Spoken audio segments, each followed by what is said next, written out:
मैं सीमा सलूजा। आज हमारे बीच में अमोल जी आए हुए हैं। अमोल जी हाई कोर्ट और सुप्रीम कोर्ट में एडवोकेट है और आध्यात्मिक ईश्वरीय विश्वविद्यालय में 20 से 22 वर्षों से अपनी सेवाएं दे रहे हैं। तो आज हम अमोल जी के साथ डिस्कस करेंगे। आज का हमारा विषय है वर्ल्ड साइकिल की एज। तो इससे रिलेटेड जो भी भ्रांतियां फैली हुई हैं उनके बारे में आज हम अमोल जी के साथ डिस्कस करेंगे। नमस्कार अमोल जी। ओम नमः शिवाय। हाँ जी, तो आज बहुत सारे प्रश्न हैं। हाँ जी। तो पहला हम ये जानना चाहेंगे कि इस सृष्टि चक्र की क्या आयु है। तो दुनिया में जैसे कहा गया है कि करोड़ों अरबों वर्ष बताई गई है, तो इसका आध्यात्मिक अर्थ क्या है? सृष्टि की आयु, कोई बोलता है लाखों वर्ष है। हाँ जी। बहुत सारे पंडित है, गुरु गोसाई है, वो बोलते हैं कलयुग की आयु 4,32,000 वर्ष है। द्वापर युग की आयु 8,64,000 वर्ष है। त्रेता युग की आयु बोलते हैं कि 12,96,000 है और सतयुग की आयु 17,28,000 वर्ष है। बोलते कलयुग का ये प्रथम चरण चल रहा है और कई गुरु गोसाई कथावाचक इस बात को काटते हैं। पूरी युद्ध चल रही है, तुंडे तुंडे मतिर बिन्ना।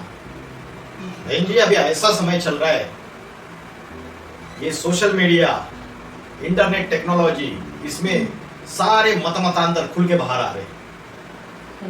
कोई बोलता है अरबों वर्ष है, कोई बोलता है लाखों वर्ष है, किसी ने करोड़ों वर्ष बोल दिया, किसी ने करोड़ों वर्ष बोल दिया और कोई कहते हैं कि सृष्टि की आयु सिर्फ चंद हजारों वर्ष, 5,000 साल की है।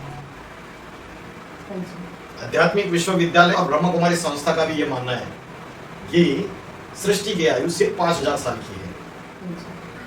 अगर हम शास्त्रों की बातों में आएंगे तो शास्त्रों में भी कई ऐसे सारे रेफरेंसेस है जिससे हम साबित कर सकते हैं कि जो कलयुग की जो आयु है, सतयुग की जो आयु है, त्रेता की जो आयु है, तो लाखों वर्ष की नहीं है, ये हजारों साल की है। सिर्फ भगवत गीता में बोला ब्रह्मा का दिन और ब्रह्मा की रात्रि। दिन 12 घंटे का होता है, रात्रि 12 घंटे की होती है। वैसे ही ब्रह्मा का दिन और ब्रह्मा की रात्रि, आधा समय ब्रह्मा का दिन। 4 युगों का चक्र है, सतयुग, त्रेतायुग, द्वापर युग और कलयुग। सतयुग त्रेतायुग ब्रह्मा का दिन है और द्वापर युग कलयुग ब्रह्मा की रात्रि है।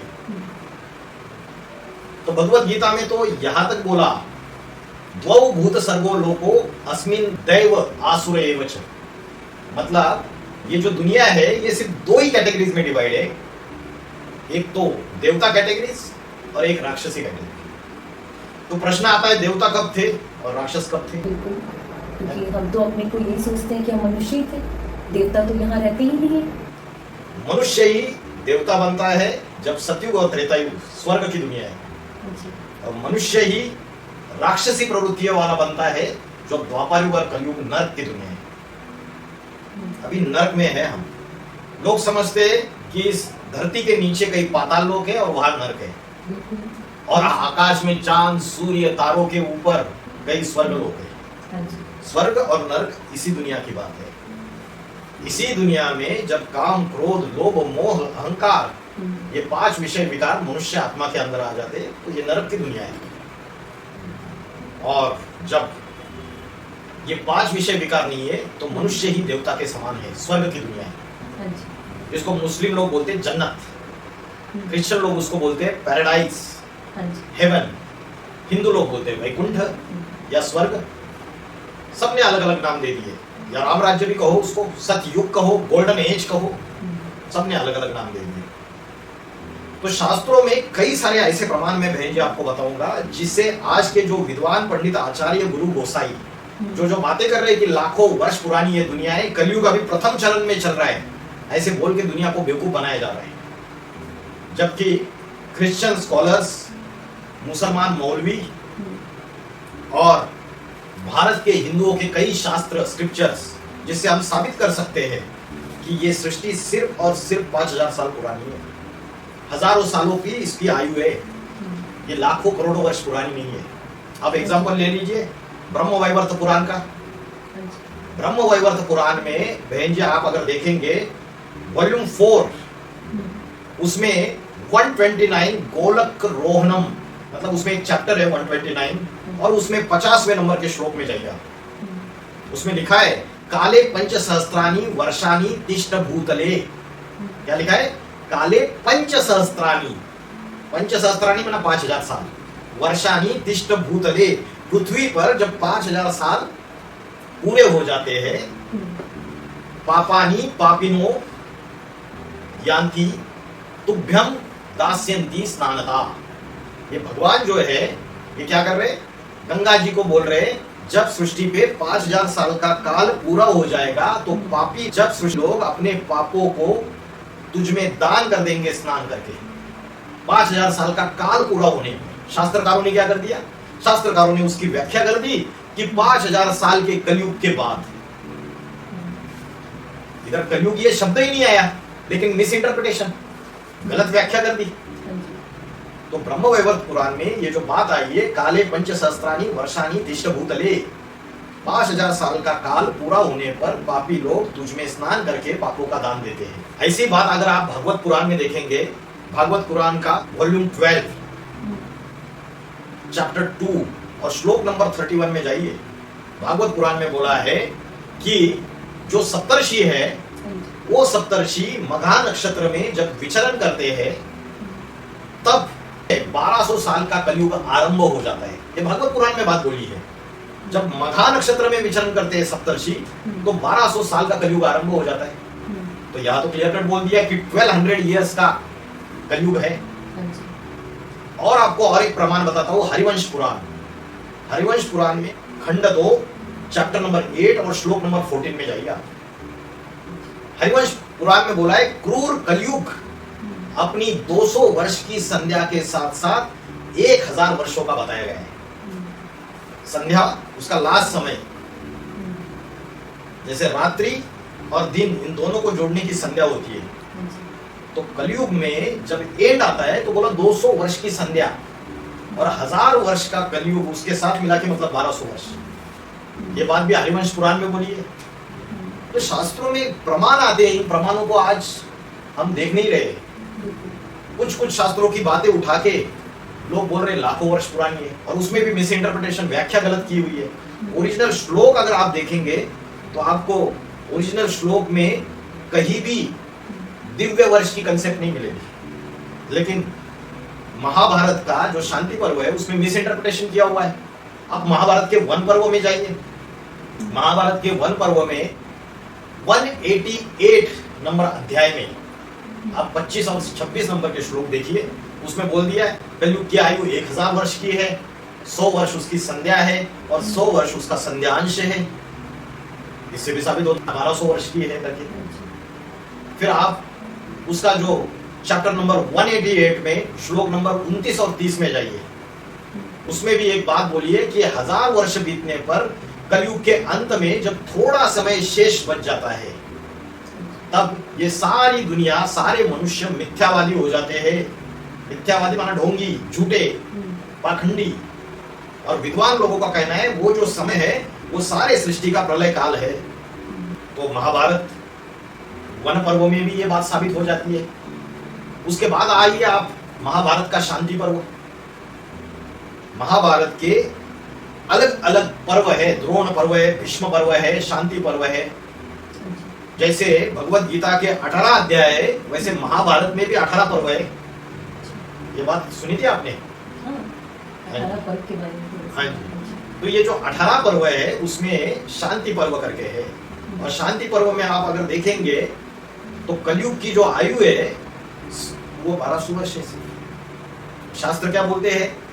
कलयुग से 4 गुना सतयुग, 3 गुना त्रेता युग और 2 गुना द्वापर युग। तो कलयुग से 4 गुना अगर सतयुग है तो 1200 से 4 को मल्टीप्लाई करो, कितना हो जाएगा?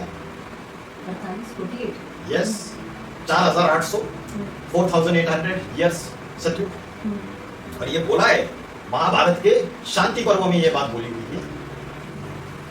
महाभारत के शांति पर्व में अगर चैप्टर नंबर 231 अध्याय 231 में आप अगर श्लोक देखेंगे, श्लोक नंबर 18, 19 और 20 ये श्लोक देखेंगे तो आपको उसमें क्लियर कट पता चलेगा। सतयुग की आयु 4800 वर्ष बताई गई है। लेकिन इन्होंने कंप्लीटली इसका मिस इंटरप्रिटेशन कर दिया। श्लोक में कहीं नहीं आया है दिव्य वर्ष, देवताओं का वर्ष, श्लोक में आई नहीं बात। तो क्या सतयुग की आयु 4800 वर्ष की है? सतयुग की आयु 4800 वर्ष नहीं है, लेकिन बहन जी मैं शास्त्रों के आधार से ये बात साबित करना चाहता हूँ आपको पहले कि जो लाखों वर्ष पुरानी सृष्टि बोलते हैं और सतयुग की आयु 17,28,000 वर्ष बोल रहे, कलयुग की आयु 4,32,000 वर्ष बोल रहे, त्रेता युग की आयु 12,96,000 बोल रहे, ये सारी बातें कैसे मनगढ़ंत है, इसमें कैसे मिस इंटरप्रिटेशन की है।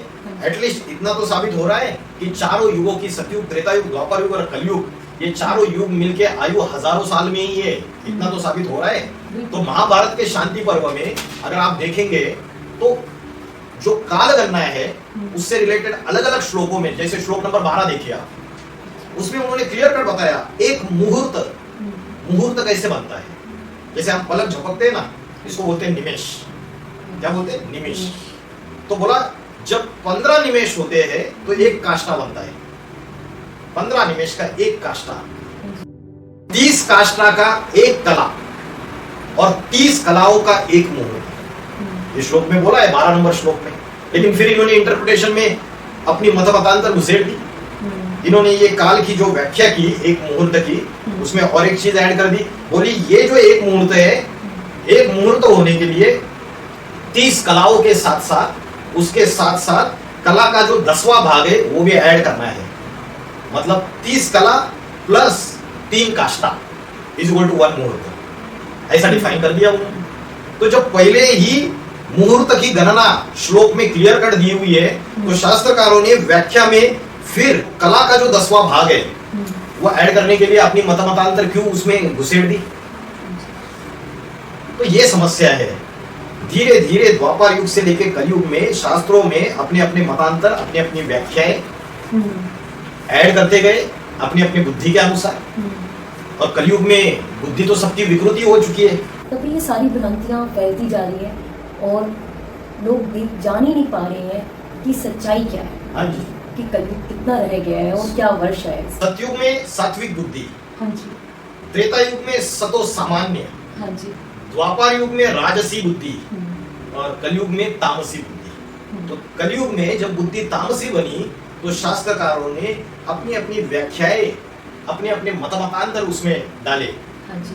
जैसे एक ही इंडियन कॉन्स्टिट्यूशन है और उसमें वकील लोग अलग अलग तरीके से जो भी उसके आर्टिकल्स होते हैं कॉन्स्टिट्यूशन में, उनकी अलग अलग प्रकार के डेफिनेशन करते हैं, व्याख्या करते हैं, इंटरप्रिटेशन करते हैं। और जजेस भी जब डिसीजन देते हैं तो उसमें इंटरप्रेट करते हैं। वैसे शास्त्रों में जो ओरिजिनल श्लोक है उसमें मनुष्य ने अपने अपने तरीके से उसकी व्याख्या की और ये सारा गड़बड़ घोटाला हो गया पूरी तरीके से। महाभारत के शांति पर्व की बात कर रहा हूँ, 18, 19, 20 इन श्लोकों को आप देखेंगे तो श्लोक नंबर 20 में आप क्लियर कट इस बात का पता चलेगा कि सतयुग के 4000 वर्ष प्लस 400 दिव्य वर्षों का संध्या का और 400 वर्षों का संध्यांश। अच्छा, दिव्य वर्ष या देवताओं का वर्ष, 4000 देवताओं के वर्ष, ऐसा नहीं लिखा है श्लोक में कहीं भी। अगर आप श्लोक देखेंगे तो श्लोक में देवता ये शब्द ही नहीं आया है और दिव्य ये शब्द ही नहीं आया है। लेकिन इन्होंने जो व्याख्या की, आप गोरखपुर गीता प्रेस का भी महाभारत का शांति पर्व निकालेंगे, इन्होंने व्याख्या करते वक्त गड़बड़ कर दी। क्या गड़बड़ कर दी इन्होंने बोला देवताओं के 4000 वर्ष, 400 वर्ष संध्या का, 400 वर्ष संध्यांश, ऐसे मिला के 4800 देवताओं के वर्ष। तो 4800 देवताओं के वर्ष, देवता का एक दिन इज इक्वल टू 360 मनुष्य के दिन। ये कहीं भी लिखा हुआ नहीं है, ये इनकी मनगढ़ंत कहानी है सारी की सारी। और इन्होंने क्या किया, ये 4800 को 360 से मल्टीप्लाई कर दिया, किया 17,28,000 वर्ष। सतयुग की आयु 17,28,000 वर्ष, 28,000 वर्ष निकाली उन्होंने। और त्रेता की आयु जो शांति पर्व के अनुसार 3600 वर्ष है, उसको 360 से मल्टीप्लाई कर दिया इन्होंने। और 360 से मल्टीप्लाई करने के बाद वो 12,96,000 आ गई। द्वापर युग की जो आयु है वो उन्होंने कैलकुलेट की 8,64,000, सबको 360 से मल्टीप्लाई कर दिया। जबकि देवता ये शब्द ही या दिव्य वर्ष या देवताओं का वर्ष ये शब्द ही नहीं आया। तो ये सारी गड़बड़ कर दी। श्लोक नंबर 18, 19, 20 अगर आप अच्छे से देखेंगे तो आपको ये क्लियर हो जाएगा। तो इसकी टोटल आयु 4 युगों की इन्होंने 12,000 वर्ष बताई और 12,000 को भी 360 से मल्टीप्लाई कर दिया और आ गई 43,32,000 वर्ष चारों युगों की आयु। तो 43 लाख का 4 युग और 4 युग मिला के एक कल्प है एक्चुअली। उसमें भी अलग अलग इंटरप्रिटेशंस कर दी, जबकि सतयुग, त्रेता युग, द्वापर युग और कलयुग ये 4 युगों का चक्र है। ये 4 युग मिलके कल्प, और शास्त्रों में बोला है कल्प कल्प लगी प्रभु अवतारा, कलातीत कल्पांतकारी। जब कल्प के अंत में परमात्मा इस सृष्टि पर अवतार लेते हैं, कलयुग के अंत में अति साधारण मनुष्य तन में, जिसके लिए भगवत गीता में बोला अब जानांति मामूढ़ा मानुषी तनुमाश्रितम, मुझे साधारण मनुष्य तन में आए हुए भगवान को मूर्ख बुद्धि पहचान नहीं पाते, क्योंकि कलयुग के भौतिक सुखों में उलझे हुए रहते। और भगवान आया हुआ है और सारे शास्त्रों का सार सुना रहा है और सारी सच्चाई आके बता रहा है कि ये दुनिया लाखों वर्ष पुरानी नहीं है। इसमें सतयुग, त्रेता युग दोनों मिला के 2,500 साल और द्वापर युग, कलयुग दोनों मिला के 2,500 साल, मतलब टोटल ये 5,000 ईयर्स का साइकिल है बस। तो इसका प्रूफ किसी शास्त्रों में है कि ये 5,000? अभी मैंने आपको बताया जो है ब्रह्म वैवर्त पुराण है, भागवत पुराण है, हरिवंश पुराण है, कलयुग की आयु 1200 वर्ष 1250 वर्ष साबित हो जाती है। भगवत गीता भी बोलती है, अध्याय 8 का श्लोक नंबर 17 में जाइए, उसमें भी ये क्लियर कट बोला है सहस्त्र युग पर्यंत। क्या बोला है? सहस्त्र युग पर्यंत, मतलब हजारों वर्ष का है ये जो युग है, ये हजारों वर्ष के है। ये ब्रह्मा की जो दिन है ये हजारों वर्ष का सतयुग, त्रेता युग 2,500 वर्ष, और ब्रह्मा की जो रात्रि है वो भी युग सहस्त्र है। वो रात्रि जो है ब्रह्मा की रात्रि वो भी 2,500 साल की है, द्वापर युग, कलयुग। तो शास्त्रों में ही कई ऐसे प्रूफ प्रमाण है जिससे ये बात साबित होती है। और दूसरी बहुत इंपॉर्टेंट बात ये जो है, अगर आप महाभारत के शांति पर्व में चैप्टर नंबर 231 में श्लोक नंबर 23 में जाइए, और श्लोक नंबर 23 में एक बात बोलिए कि जो सतयुग है उसमें सत्य और धर्म का पालन होता था, और ये जो धर्मशास्त्र है ये अधर्म से जो जुड़ गए, अधर्म से जो संयुक्त हुए, ये जब अधर्म फैलने लगा, जब सत्य और धर्म गायब होने लगा, तब हुआ ये श्लोक नंबर 23 में बोला है। इसका मतलब सतयुग, त्रेता युग में फिर भी सत्य और धर्म का पालन होता था, तो धर्मशास्त्र मिलावट की बात ही नहीं थी। द्वापर युग और कलयुग में जब धर्म और सत्य गायब होता गया, और धर्म और सत्य द्वापर युग और कलयुग में गायब होता गया, इसका भी प्रूफ बताया। श्लोक नंबर 24 में जाएंगे शांति पर्व के चैप्टर नंबर 231 में, तो उसमें क्लियर कट बोला है कि हर युग के साथ 1/4 धर्म कम हो जाता है। और जब भगवान आके ज्ञान सुनाता है तो बताता है सतयुग जो है वो 16 कला संपूर्ण है, त्रेता युग 2 कलाएं कम हो जाती है। कलाएं माना आत्मा की पावर, बॉडी कॉन्शियसनेस बढ़ जाती है और सोल कॉन्शियसनेस कम हो जाती है। त्रेता युग में 2 कलाएं कम, सतयुग में सोल कॉन्शियसनेस 100% है, 16 कला संपूर्ण 100% सोल कॉन्शियसनेस। देवी देवताओं का राज्य है, डिवाइन क्वालिटीज है। वैज्ञानिकों के द्वारा भी जो रिसर्च हो रही है तो उसके भी हमें प्रमाण मिलते हैं कि सृष्टि चक्र की आयु 5,000 वर्ष। अभी जो भी खुदाइयाँ हुई है, एक्सकैवेशंस हुए हैं, आर्कियोलॉजिकल आप अगर सर्वे उसके प्रूफ्स वगैरह देखेंगे तो पहला तो मोहेंजोदड़ो है, उसका बोला कितना 4,600 साल पुराना। उसके बाद हड़प्पा बोला 5,000 ईयर्स पुराना सभ्यता, सिविलाइजेशन पाई गई खुदाइयों में। और तीसरा अगर मेसोपोटामिया, तो उसका बोला कि 3,000 ईयर्स बिफोर क्राइस्ट, 3000 BC। ये सारे 5,000 साल के अंदर ही जितनी भी खुदाइयाँ पाई गई उसमें जो प्रूफ प्रमाण मिले वो 5,000 ईयर्स पुराने मिले ज्यादा से ज्यादा। तो इससे भी ये बातें साबित होती है कि शास्त्रों में भी मिलावट हो गई है। और आज की डेट में इतने जो मतमतांतर फैले हुए हैं, ये मतमतांतर इसलिए फैले हुए हैं क्योंकि जो गुरु लोग हैं उनकी गुरु शिष्य परंपरा चली। जिस गुरु ने जैसी इंटरप्रिटेशन की, व्याख्या की, शिष्यों ने वो फॉलो किया, अपने चेलों को बताया। ऐसे कर करके जैसे कलयुग में आटा, दाल, चावल, तेल सब में मिलावट हो गई, सारी चीजों में मिलावट हो गई, वैसे शास्त्रों में भी मिलावट हो गई। जब कलयुग के अंत में भगवान स्वयं आएंगे, आते हैं, आएंगे भी नहीं, आ चुके हैं, तभी आके वो सारे शास्त्रों का सार बताते हैं, सारी सच्चा सच्चा गीता ज्ञान बताते हैं, सारी सच्चाई बाहर लाते हैं। नहीं तो हजारों साल से शास्त्र पढ़ते आए, फिर भी दुनिया नीचे गिरती गई। तो 16 कला संपूर्ण के बाद त्रेता में 2 कलाएं कम होती है, 14 कला। द्वापर में 8 कलाएं रहती है बस। आत्मा की बैटरी और डिस्चार्ज हो गई, डिवाइन क्वालिटीज कम हो गए। और जैसे ही द्वापर युग आ गया, वैसे क्या हो गया, 5 विषय विकारों ने प्रवेश कर लिया, काम, क्रोध, लोभ, मोह, अहंकार। जैसे वो मुसलमानों में कथा आती है ना, खुदा ने क्या किया, आदम और हव्वा को बोला ये जन्नत तुमको बख्श दे दी, जितना सुख भोगना है भोगो, लेकिन ये जो बाड़ी का जो गंदम फल है वो नहीं खाना, ये बोला था। इस बाड़ी का जो गंदम फल है वो नहीं खाना, बाकी जो सुख भोगना है। गंदम क्या है पता ही नहीं। और आदम और हव्वा ने गंदम फल खा लिया। हव्वा को इच्छा हो गई, उसने आदम को इच्छा जताई और वो फल खा लिया। तो खुदा ने बोला अभी तुम्हारी जन्नत खत्म, अभी मैं तुमको धरती पे भेजता हूँ। वैसे ही क्रिश्चियंस में एडम और ईव, ईडन ऑफ गार्डन, उसका जो ये फ्रूट है ये खाने के लिए मना कर दिया और बोला कि ये फ्रूट नहीं खाना है, उन्होंने खाया। और गंदुम फल कुछ नहीं है, ये गंदुम फल माना, गंदुम माना गेहूं, गेहूं का जो आकार है वो स्त्री की जो जननेंद्रिय है उस आकार के, स्त्री के अंग के आकार का है। बोला जो सुख भोगना है ज्ञानेंद्रिय का, आंख, नाक, कान, जीवा, जिह्वा, त्वचा, उस सुख तक रहो। नीचे की जो कर्मेंद्रिय है, भ्रष्टेंद्रिय है, उस सुख में वो फल अगर खाया तो स्वर्ग खत्म, सतयुग त्रेता युग की स्वर्ग खत्म, द्वापर युग चालू। तो शास्त्रों में ये कथाएं आई है, लेकिन मनुष्य उन कथाओं को भी मिस इंटरप्रेट कर रहे हैं। सतयुग त्रेता युग देवी देवताओं का युग है, वहां विषय विकार भोग नहीं है, 100% सोल कॉन्शियसनेस। सोल कॉन्शियसनेस कम भी हो गई तो थोड़ी कम हो गई, 80%। जब वो द्वापर युग में जाके 50% कम हो गई, तब बॉडी कॉन्शियसनेस आ गई। और आर्यभट्ट जी ने एक बात बोली है, जो प्रसिद्ध ज्योतिषी है भारत के, उन्होंने ये बात बोली कि ये 4 युग जो है, स्वस्तिक का आपने चिन्ह देखा होगा।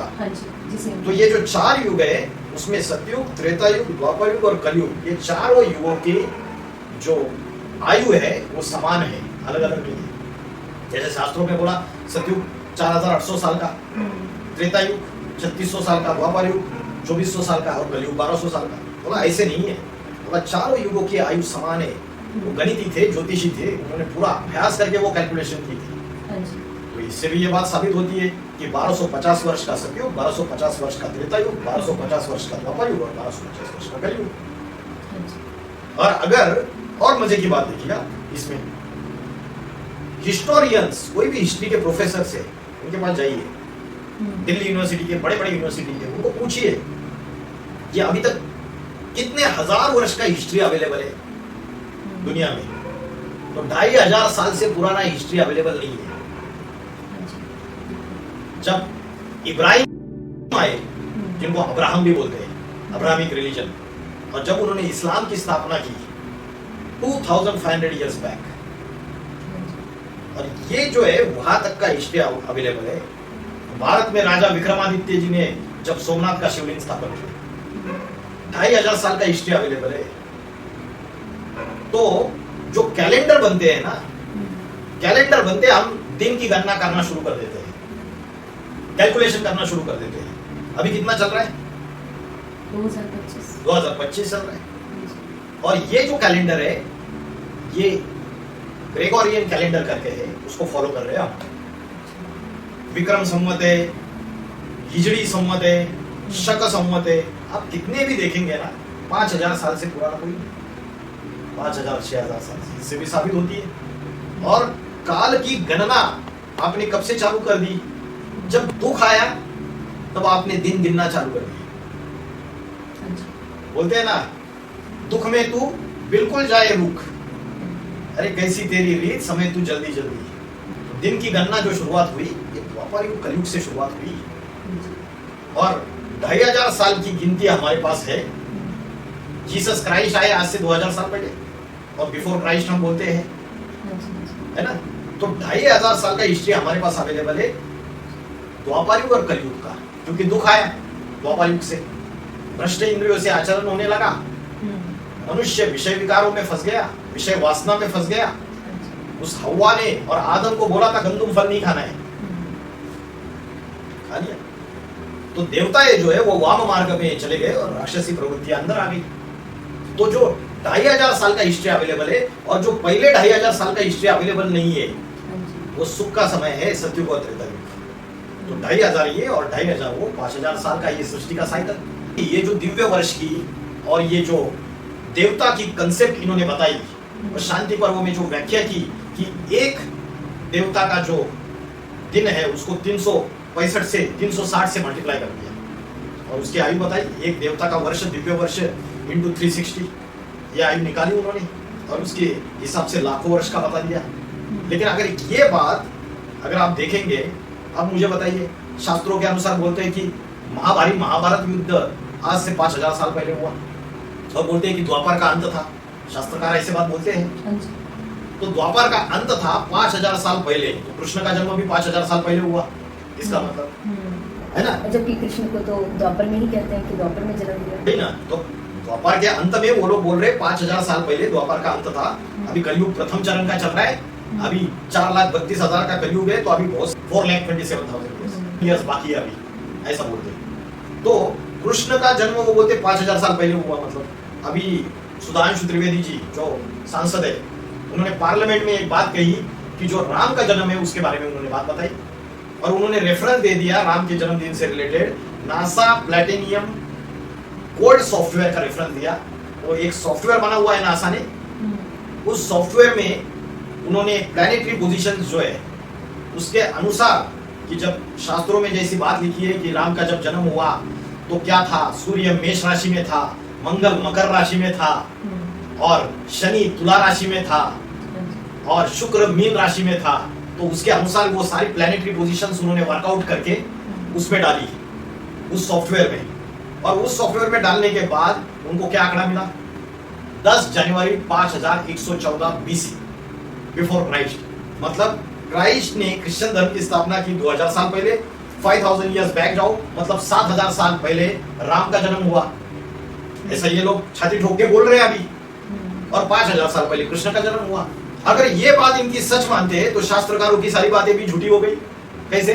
क्योंकि आप बोल रहे हो कि कलयुग 4,32,000 साल का है और आप बोल रहे हो कि द्वापर युग जो है 8,64,000 साल का है और त्रेता में राम हुए, तो इसका मतलब राम 9 लाख साल पहले हुए, 8.5 लाख साल के पहले राम हुए।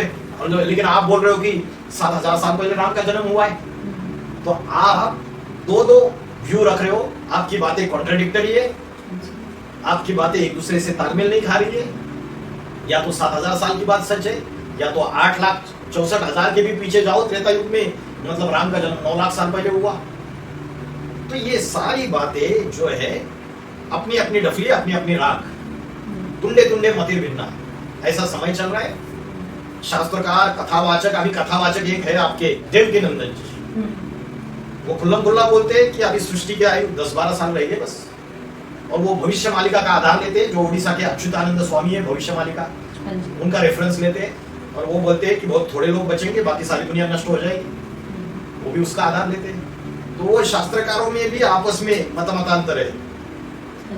अभी वो हीरोइन जो है जो महामंडलेश्वर बन गई, नाम सुना है? ममता कुलकर्णी जी। अभी ममता कुलकर्णी गए थे कल की धाम संबल ग्राम में, और वहां जाके वो बोल के आए कि कल की भगवान का जन्म हो चुका है, मुझे साक्षात्कार हो गया है और परशुराम जी उनको ट्रेनिंग दे रहे हैं, ऐसी बात बोली उन्होंने।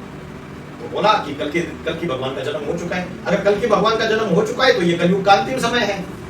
और दूसरी तरफ बाकी के जो पंडे पुजारी विद्वान आचार्य और जो गुरु गोसाई श्री 1008 श्री जगत गुरु 108 बनकर बैठे हुए हैं, जो झूठे टाइटल लगा रहे अपने ऊपर, जो अनेक अखाड़े इन्होंने तैयार किए हैं, उसमें से कोई क्या बोलता है, कोई क्या बोलता है, कोई लाखों वर्ष का बोलता है, कोई करोड़ों वर्ष का बोलता है, कोई बोलता है कल की का अवतार हो चुका है। तो बस सारी की सारी बातें शास्त्रों में जो अलग अलग व्याख्याएं की, उसकी वजह से आटे में नमक मिसल सच्चाई रहेगी। जब तक भगवान स्वयं नहीं आता है शिव, तब तक सच्चाई बाहर नहीं आती है। वो आकर स्वयं शास्त्रों का सार बताता है। तो ये जो डिवाइन ईयर की जो कंसेप्ट है ना, इसको बहुत सारे जो विद्वान है उन्होंने बोला ये कंप्लीटली रॉन्ग है ये कंसेप्ट। और ये जो डिवाइन ईयर से आप जो कैलकुलेशन कर रहे हो 360 से मल्टीप्लाई कर रहे हो 360 से, ये कंप्लीटली रॉन्ग है। लोकमान्य तिलक का नाम आपने सुना है, उन्होंने गीता रहस्य लिखा हुआ है और गीता रहस्य में उन्होंने क्लियर कट मेंशन किया है कि हमारे शास्त्रों में जो दिव्य वर्ष की कैलकुलेशन है उसमें गड़बड़ है। ये बात उन्होंने मेंशन कर दी है उसमें। डॉक्टर संपूर्णानंद उन्होंने एक पुस्तक लिखी है आर्यों का आदि देश, और उस पुस्तक में उन्होंने मेंशन किया है कि ये जो दिव्य वर्ष की कैलकुलेशन है ये रॉन्ग है, उन्होंने भी मेंशन कर दिया ये बात। फिर युक्तेश्वर गिरी है, योगी परमानंद जो है उनके गुरु युक्तेश्वर गिरी, उनका भी कहना है ये दिव्य वर्ष की जो कैलकुलेशन है ये रॉन्ग है कंप्लीटली, आप 360 से मल्टीप्लाई कर रहे हो। फिर एक अलेक्जेंडर कनिंगहैम करके है, डॉक्टर अलेक्जेंडर कनिंगहैम उन्होंने एक इंडियन एरास करके बुक लिखी हुई है, उसमें भी उन्होंने ये बात मेंशन की कि ये जो डिवाइन ईयर की जो कंसेप्ट है ये कंप्लीटली रॉन्ग कंसेप्ट है, ये कैलकुलेशन जो की जाती है युगों की ये रॉन्ग है। और जो डीएस त्रिवेदी है भारत में, उन्होंने बुक लिखी है इंडियन क्रोनोलॉजी पार्ट 1 and 2, उसमें जो उन्होंने दिव्य वर्ष का कैलकुलेशन है ये कंप्लीटली रॉन्ग है ये मेंशन किया हुआ। तो कई सारे जो इंडियन स्कॉलर्स है, फॉरेन स्कॉलर्स है, उन्होंने इस बात का खंडन कर दिया है पूरी तरीके से। एक किताब आती है सूर्य सिद्धांत नाम की, उसका ट्रांसलेशन हुआ है और उसका ट्रांसलेशन किया है बर्गे एंड विटनी, इन्होंने ट्रांसलेशन किया है। उसमें भी उन्होंने ये बात मेंशन की है कि ये डिवाइन ईयर का दिव्य वर्ष का जो कंसेप्ट है वो कंप्लीटली रॉन्ग है, ये कैलकुलेशन गलत किए हुए हैं। तो कई ऐसे प्रूफ प्रमाण है, जैसे आप और एक बात बताता हूँ आपको, इजिप्ट के जो पिरामिड्स है, जो मम्मीज और पिरामिड्स इन्होंने बनाए हुए हैं इजिप्शियन, उसमें आज की डेट में कुछ कुछ इंस्क्रिप्शंस मिले इनको, जैसे शिलालेख होते हैं, तो वो इंस्क्रिप्शंस पे आज भी जो फोटोज दिख रहे हैं, चित्र दिख रहे हैं, वो सबमरीन, हेलीकॉप्टर और फाइटर जेट, इसके फोटोग्राफ बने हुए हैं। और ये बताया जा रहा है कि वो जब बने हैं उससे ये इंस्क्रिप्शन जो है वो 2500 इयर्स ओल्ड है। इसका मतलब क्या है? अगर इजिप्ट के इंस्क्रिप्शंस द्वापर युग में बने हुए हैं और उससे 2500 साल पुराने हैं, इसका मतलब क्या हो गया कि पिछले कलयुग के अंत में, अगर सृष्टि की आयु 5000 इयर्स पकड़ी आपने, तो पिछले कलयुग के अंत में ये हेलीकॉप्टर, सबमरीन्स और ये फाइटर जेट्स ये सारे अवेलेबल थे, ये एटॉमिक वेपन्स अवेलेबल थे। और उस समय असलियत में महाभारत युद्ध हुआ था।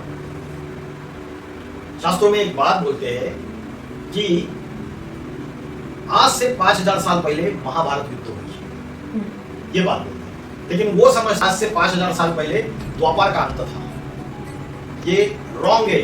आज से 5000 साल पहले पिछले कलयुग का अंत था। अगर द्वापर का अंत होता और भगवान कृष्ण के रूप में द्वापर में आए, तो भगवान ने ऐसा क्यों बोला, जब जब धर्म की ग्लानि होती है, अधर्म का बोलबाला होता है, तो मैं दुर्जनों का विनाश करने के लिए और सज्जनों की रक्षा करने के लिए आता हूं। तो अगर महाभारत युद्ध हो गई, कौरव और यादवों के कुल का अंत हो गया, अधर्म का विनाश हो गया, असत्य का विनाश हो गया, तो द्वापर युग के बाद पावन सतयुग आना चाहिए था, स्वर्ग की दुनिया आनी चाहिए थी। और बोला पांडवों में युधिष्ठिर स्वर्ग में गए, 5 पांडव। तो अगर ऐसी बात है तो पापी कलयुग कैसे आ गया?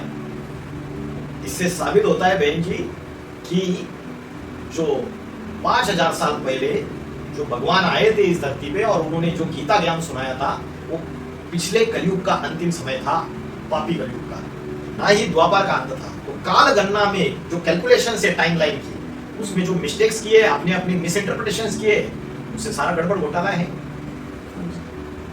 आप अगर देखेंगे, जिसको हम महाभारत की लड़ाई बोलते हैं, उसको मुसलमान के जो है वो कुरान में बोलते हैं बद्र की लड़ाई, और क्रिश्चियन बोलते हैं बैटल ऑफ आर्मागेडन। महाभारत युद्ध कहो, बैटल ऑफ आर्मागेडन कहो, ये देवता और राक्षसों के बीच की युद्ध थी। ये डिवाइन क्वालिटीज वाले लोग जो अभी सुधरना चाहते हैं, जो अपने पापों को भस्म करना चाहते हैं, जो भौतिक दुनिया से बुद्धि को मोड़ के आध्यात्मिक जगत में लेके आना चाहते हैं और आध्यात्मिकता को अपने जीवन में फॉलो कर रहे हैं, 5 विषय विकारों को, काम, क्रोध, लोभ, मोह, अहंकार, उसको भस्म करने का अभ्यास कर रहे हैं। इंद्रियों को संयमित करने का अभ्यास कर रहे हैं और मन को संयमित करने का अभ्यास कर रहे हैं। ऐसे जो लोग हैं ना, वो लोग जो है देवता क्वालिटी के, और बाकी सारी दुनिया जो भौतिकता की तरफ भाग रही है, मटेरियलिस्टिक वर्ल्ड की तरफ भाग रही है, सारे आसुरी संप्रदाय। और ये बैटल है भौतिकता और आध्यात्मिकता की। शास्त्रों में भी इसको मेंशन है, और मुस्लिम स्कॉलर्स है, क्रिश्चियन स्कॉलर्स है, मौलवी है, ये भी इस बात को मानते हैं। मुस्लिम स्कॉलर्स बीच में मैंने सोशल मीडिया पे देखा था, वो बोलते हैं कि कुरान के अनुसार, ये कुरान का जो कैलेंडर है उसके अनुसार ये कयामत का समय है। और क्रिश्चियन लोग बोलते हैं कि ये जो है ये मास डिस्ट्रक्शन का समय है। ये प्रूफ प्रमाण मिल रहे हैं। साइंटिस्ट को तो मानते हैं ना सभी लोग। आज की डेट में मॉडर्न साइंस का बहुत बोलबाला है आज। तो वॉशिंगटन के जो साइंटिस्ट है, इन्होंने डूम्सडे क्लॉक तैयार किया है, और इस डूम्सडे क्लॉक में उन्होंने बोला कि सिर्फ वर्ल्ड के डिस्ट्रक्शन के लिए 89 सेकंड्स बचे हुए हैं। 89 सेकंड्स बचे हुए, मतलब कुछ साल बचे हुए बस। और उन्होंने बोला आर्टिफिशियल इंटेलिजेंस, न्यूक्लियर वॉर और क्लाइमेटिक चेंजेस, नेचुरल कैलेमिटीज, इन 3 चीजों की वजह से सारे वर्ल्ड का डिस्ट्रक्शन होने वाला है। तो ये जो क्रिश्चियंस है, बड़े बड़े साइंटिस्ट है उनके, वो भी एक्सेप्ट कर रहे हैं कि ये कलयुग का लास्ट समय, डिस्ट्रक्शन का समय है। मुस्लिम लोग बोल रहे हैं कि कैलेंडर के अनुसार ये कयामत का समय है। और हिंदुओं के शास्त्रों का मैंने अभी रेफरेंस दे दिया, जिससे भी साबित हो रहा है ये कलयुग अपने खत्म होने को आया है। और दूसरी बात, इसका और एक बड़ा प्रूफ, दुनिया में विनाश के जो साधन है, सारी दुनिया का ये प्लेनेट जो है, इसका कंप्लीट विनाश करने के साधन है, वो है कौन सा साधन है बहन जी? एक ही बम, एटम बॉम्ब। 1945 में रॉबर्ट ओपेनहाइमर, अमेरिका के साइंटिस्ट है, उन्होंने फर्स्ट एटम बॉम्ब बनाया, न्यूक्लियर बॉम्ब, और न्यूक्लियर टेस्ट कराया। उसका नाम दे दिया तो उन्होंने ट्रिनिटी। ट्रिनिटी माना ब्रह्मा, विष्णु, महेश, त्रिदेव, त्रिमूर्ति को हो, त्रिदेव को हो। ब्रह्मा के द्वारा यूनिवर्स की स्थापना, क्रिएशन, और शंकर के द्वारा कलयुग का विनाश, पापी कलयुग का डिस्ट्रक्शन। और शंकर के नाम के आगे अगर देखेंगे, हर हर बम बम लगा हुआ है। जब वो आता है शिव शंकर भोलेनाथ, तो एटम बम मनुष्य तैयार करके रखता है, वो बम फटना चालू हो जाते हैं। एक तरफ विनाश, दूसरी तरफ नवयुग की, सतयुग की, स्वर्ग की, राम राज्य की स्थापना। ये साइकिल घूमता रहता है। पापी कलयुग का अंत, पावन सतयुग की शुरुआत, झूठ खंड का अंत, सच खंड की शुरुआत, अधर्म का विनाश, सत्य धर्म, सत्य सनातन देवी देवता धर्म की पुनर्स्थापना। आप कहेंगे कि सनातन धर्म तो खत्म ही नहीं हुआ, लेकिन हम कहते हैं सनातन धर्म की धारणाएं प्राय लोप होती नजर आ रही है। भूल चुका है भारतवासी। ऐसे समय परमात्मा को फिर से आना पड़ता है, फिर से ईश्वरीय ज्ञान सुना के सनातन धर्म की धारणाएं वो सिखाता है, सदगुरु बन के आता है, टीचर बन के आता है, और पतित आत्मा को पावन बनने का ज्ञान देता है, राजयोग की शिक्षा बताता है, इस आधार से परिवर्तन कराता है। इतिहासकारों ने सृष्टि के चक्र के बारे में, सृष्टि की जो आयु है, उनका कुछ उनका रिसर्च या उनकी कोई डिस्कवरी है जो हम उनके बारे में जान सकते हैं? कई भविष्यकार हैं जिन्होंने भविष्यवाणियां की हुई है, प्रेडिक्शंस की हुई है, प्रोफेसीज की हुई है। भारत के नॉस्ट्राडेमस कहा जाता है वीर ब्रह्मेंद्र स्वामी, जिनको बोलते हैं भारत के नॉस्ट्राडेमस। नॉस्ट्राडेमस का नाम आप सुना है, पॉपुलर भविष्यकार है जिनकी भविष्यवाणियां बहुत परसेंटेज में साबित हो चुकी है। तो जो वीर ब्रह्मेंद्र स्वामी है, उन्होंने बुक लिखा काल गणनाम, उसमें गोविंद महावाक्य करके लिखे हुए हैं। उसको अगर आप थोड़ा सा स्टडी करेंगे तो गोविंद महावाक्य 41 और 309, उसका रेफरेंस अगर आप चेक करेंगे तो गोविंद महावाक्य 41 में बोला है ये सारी धरती पे 700 करोड़ की पॉपुलेशन रह जाएगी, पूरी की पूरी 700 करोड़ की पॉपुलेशन जब हो जाएगी, अभी कितनी हो गई, 700-800 करोड़ तो हो ही चुकी है, 8 बिलियन, और उसमें लिखा 700 करोड़ तक जब पॉपुलेशन पहुंच जाएगी तब भूसा उड़ जाएगा, husk will go away and grains will remain. और जो अनाज का असली दाना है वो रह जाएगा, भूसा उड़ जाएगा सारा का सारा। इसका मतलब क्या, जो डिवाइन क्वालिटी की जो देवात्मा है वो मनुष्य यहाँ रह जाएंगे और बाकी सारों का विनाश हो जाएगा पूरी तरीके से। और उन्होंने बोला 7 विलेजेस में 7 विलेजेस में सिर्फ एक ही बचेगा, कोई व्यक्ति लोनली नहीं होगा, एक ही विलेज बचेगा। मतलब अभी जैसे दुनिया 7 खंडों में विभाजित है, उसमें एक अविनाशी भारत खंड ही बचेगा, उत्तर भारत की धरती जम्मू द्वीपे वही बचेगी जो हिमालय से आच्छादित है, बाकी समस्त सृष्टि का विनाश हो जाएगा। तो ये 41 उनका गोविंद वाक्य करके है, उसमें लिखा हुआ है। 309 नंबर का गोविंद वाक्य है, उसमें बोला है उन्होंने एक व्यक्ति निकलेगा, वो 700 करोड़ की जब पॉपुलेशन बन जाएगी वो 700 करोड़ के ऊपर राज करेगा। और वो जिस रूप में अपीयर होगा उसका नाम बता दिया भानु नंदी। भानु का अर्थ पता है, भानु मानो सूर्य, और नंदी, नंदी एक्चुअली नंदी जो है वो चंद्रमा का प्रतीक है। चंद्रमा को हो, उसको कृष्ण चंद्र को हो, कृष्ण का प्रतीक है। भानु सूर्य, चैतन्य सूर्य है राम, और चंद्रमा जो शीतलता से प्रेरित, शीतलता से भरा हुआ वो नंदी। तो भानु नंदी के रूप में राम और कृष्ण जो इस सृष्टि के हीरो है दोनों, वो अपीयर हो जाएंगे। किसी ने बोला 5000 साल पहले कृष्ण आए, किसी ने बोला 7000 साल पहले राम आए। असलियत यहाँ इस समय की है।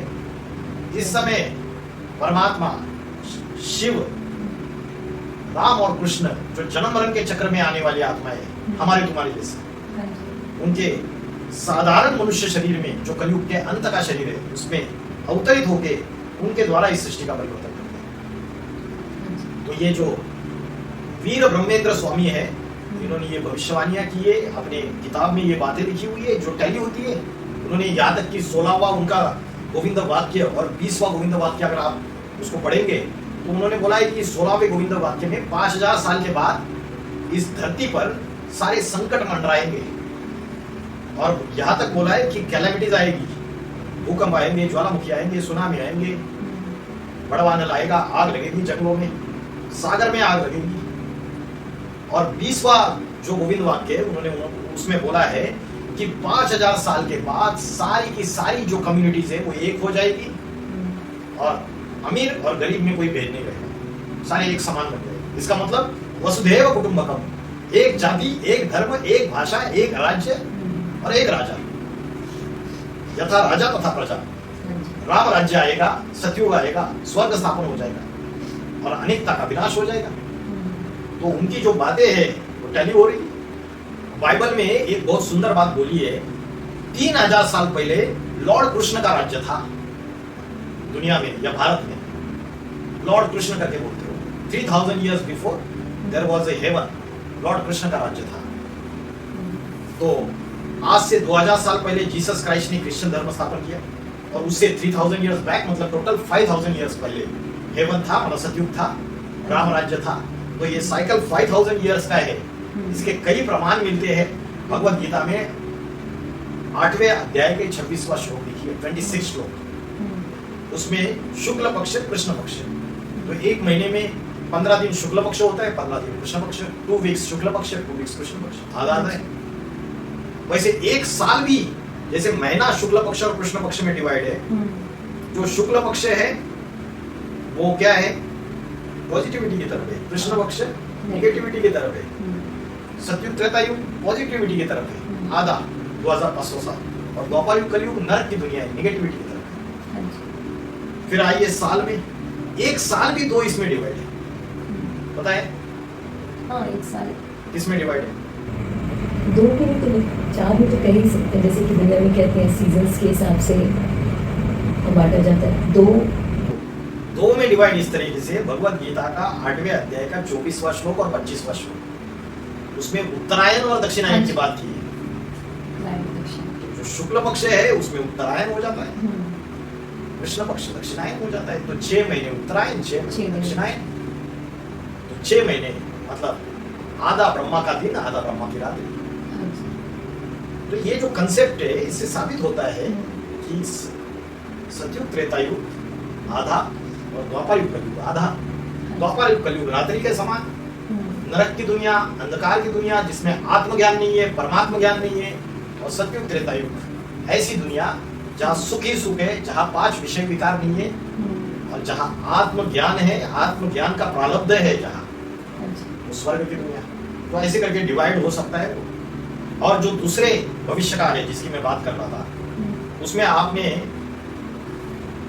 नाम सुना रहेगा, नॉस्ट्राडेमस, गिरो, कीट, एंडरसन, जोलबर, सारे विदेशी प्रेडिक्टर से, बाबा वेंगा, इन सबकी भविष्यवाणी अगर आप चेक करेंगे तो उन्होंने बोला है 21st सेंचुरी में उत्तर भारत से एक महापुरुष का अवतार होगा, वो योगियों का योगी होगा, वो आत्मा और परमात्मा के ऐसे रहस्य प्रकट करेगा और ऐसी आध्यात्मिक क्रांति लाएगा दुनिया में, एक जाति, एक धर्म, एक भाषा, एक राज्य स्थापन करेगा, अनेकता का विनाश हो जाएगा। ये समय बताया अभी, तो इससे साबित हो जाता है ये कलयुग का अंतिम समय है।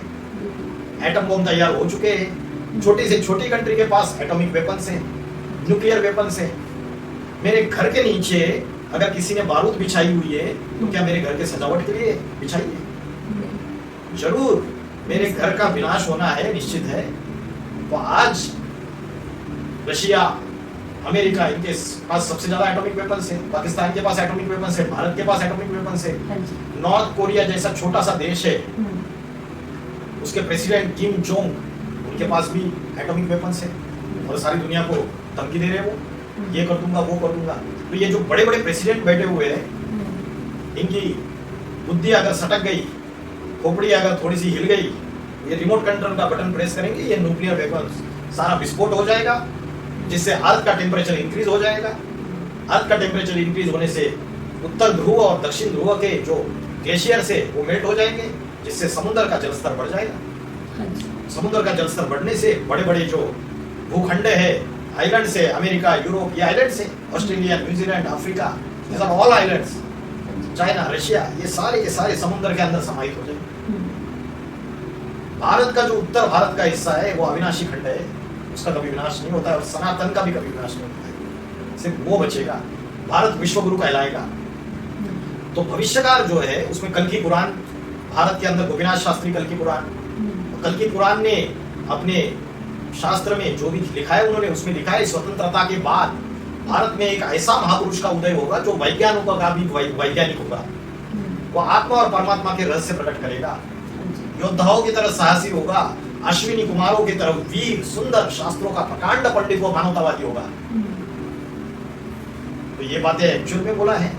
और भी एंडरसन ने बोला है कि अरब राष्ट्र सहित जो मुस्लिम अलग अलग कंट्रीज है उसमें आपसी क्रांतियां और ब्लड शेड होगा, भीषण रक्तपात होगा, और उसके बाद भारत से जो व्यक्ति योगी पुरुष निकला है उस महापुरुष का प्रभाव बढ़ेगा। यह व्यक्ति इतिहास का सर्वश्रेष्ठ मसीहा होगा, वो एक मानवीय संविधान निर्माण करेगा। एंडरसन की भी ये भविष्यवाणी। रेराड कायसे है, राइसे हॉलैंड के, उन्होंने बोला है भारत देश में एक ऐसे महापुरुष का जन्म होगा जो विश्व कल्याण की योजना होगा। जरूर जन्म हो चुका है, प्रैक्टिकल में, वो प्रैक्टिकल में आके साधारण मनुष्य तन में आत्मा परमात्मा का ज्ञान के खुले रहस्य खोल रहा है। घर का जो मालिक है उसको ही पता रहता है कि ये घर का फाउंडेशन मैंने कब डाला और ये घर जब पूरा तैयार कब हुआ और जब ये बहुत पुराना बन गया तो फिर इस बिल्डिंग को फिर से डिस्ट्रॉय कब करना है। बाकी जितने भी गुरु गोसाई संत महात्माएं ये अपने अपने तरीके से शास्त्रों की घिसी पिटी बातें बता रहे हैं। भगवान को स्वयं इस सृष्टि के आदि, मध्य और अंत का पता है और वो स्वयं आकर बता रहा है आध्यात्मिक विश्वविद्यालय के माध्यम से, प्रजापिता ब्रह्म कुमारी ईश्वरीय विश्वविद्यालय के माध्यम से कि ये कलयुग का अंतिम समय है। मनुष्य ने अपने विनाश के सारे साधन तैयार कर लिए। ये कलयुग का प्रथम चरण नहीं है, कलयुग कोई बच्चा नहीं है, कलयुग अभी थोड़ा सा बचा हुआ है। जैसे वो पेशेंट हॉस्पिटल में डेथ बेड पे होते हैं ना, तो क्या करते हैं, वेंटिलेटर पे उनको डाल देते हैं, वेंटिलेटर। बचना मुश्किल रहता है, अंतिम सांसें गिन रहे होते तब।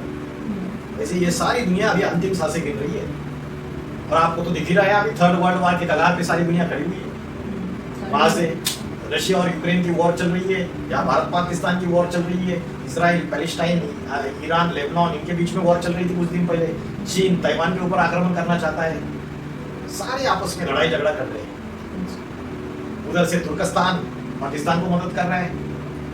सारी दुनिया थर्ड वर्ल्ड वॉर के कगार पे खड़ी हुई है पूरी तरीके से। सृष्टि के विनाश का समय नजदीक आ चुका है। तो ये जो कालगणना की हुई है कि कलयुग का प्रथम चरण है, ये बात तो झूठी साबित होती है। प्रैक्टिकल प्रूफ प्रमाण अवेलेबल है हमारे पास सारे के सारे। जूल वर्न करके एक भविष्यकार है, उन्होंने बोला था संसार के सबसे समर्थ व्यक्ति का अवतरण हो चुका है, सारी दुनिया को बदल देगा, उसकी आध्यात्मिक क्रांति सारे विश्व में छा जाएगी। एक और संघर्ष होंगे और दूसरी ओर नई धार्मिक क्रांति उठ खड़ी होगी। और वो महापुरुष जो है वो 1962 के पहले ही जन्म ले चुका है और उसके जो अनुयायी है एक समर्थ संस्था के रूप में आने वाले समय में प्रकट होंगे और सारे विश्व में अपना प्रभाव जमा देंगे। वो संस्था है आध्यात्मिक विश्वविद्यालय, लिख लीजिए बहन जी। प्रोफेसर गिरो है, किट है, बहुत सारे जिन्होंने ये बातें बोली है और जिससे साबित हो सकता है ये कलयुग का लास्ट समय है। आज हमारे बहुत सारे प्रश्न क्लियर हुए हैं और मैं अमोल जी का बहुत बहुत धन्यवाद करती हूँ कि वे यहाँ आए हैं और उन्होंने हमारे प्रश्नों के उत्तर दिए। और अब सबको ये क्लियर हो चुका है कि सृष्टि चक्र की उम्र कितनी है। कितनी है बहन जी? 5000 वर्ष। 5000 वर्ष। सतयुग, त्रेता युग, द्वापर युग और कलयुग, चारों युग मिलाकर चारों युगों की उम्र बराबर है। 1250 वर्ष का एक युग है और सतयुग 1250 वर्ष, त्रेता युग 1250 वर्ष, द्वापर युग और कलयुग। धन्यवाद। धन्यवाद। ओम नमः शिवाय।